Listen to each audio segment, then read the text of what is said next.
Photographs from the original Law of One books.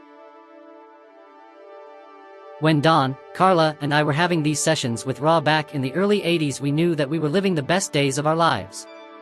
We knew that this work was the primary reason that we were on this earth.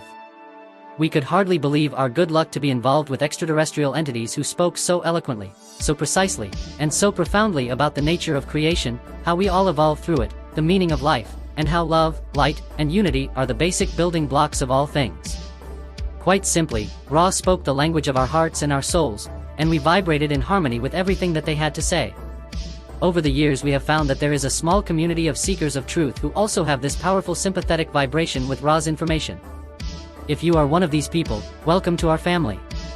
Even if we never meet, it's good to know that you are here. In our shared service to the one infinite creator, we are always together, no matter what the appearance of our physical realities may seem to be. So we send our love and light to you and ask that you share your love and light with everyone that you meet in all present and future life experiences.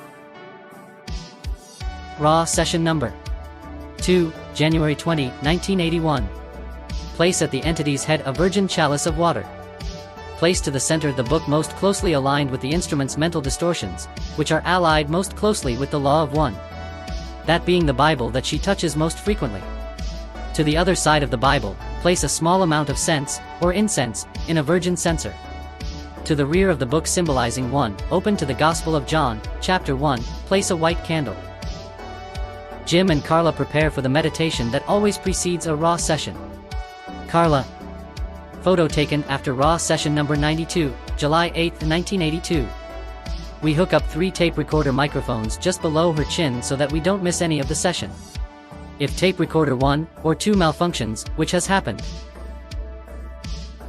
The proper alignment is with the head pointed 20 degrees north by northeast. This is the direction from which the newer or new age distortions of love, light, which are less distorted, are emanating, and this instrument will find comfort therein. The instrument would be strengthened by the wearing of a white robe. The instrument shall be covered and prone, the eyes covered. We averaged about 1 session every week or 10 days now, which allows us to prepare for each session with the greater degree of care that seems to be required as sessions accumulate. A great deal of thought goes into the questions which Dawn asks during each session. Each of us contributes ideas. But the great bulk of the line of questioning is accomplished by Dawn, who is the questioner, since he has years of experience in investigating the UFO contactee phenomenon necessary to develop the intellectual foundation which is required in any attempt to fit the diverse pieces of this puzzle together.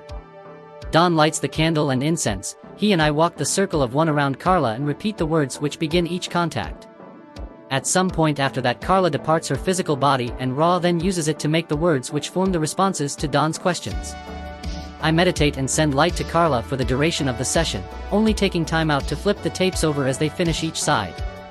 In this picture, Carla is not channeling Ra but is singing Amazing Grace as per Ra's instructions for the instrument to be constantly speaking if her eyes are covered during the picture-taking session. This picture was taken immediately after Carla responded to her name and the eye covering was removed from her face, somewhat musing her hair.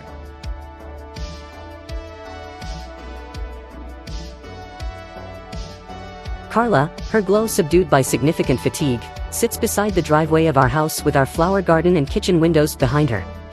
Dawn in the LL research office, at the Watterson Trail house. Joey Wackerbath sits on his desk, while Chocolate Bar rests in the foreground. Gandalf and Fairchild are elsewhere. Jim at work in the office with Chocolate Bar in the foreground and Joey Wackerbath in the background.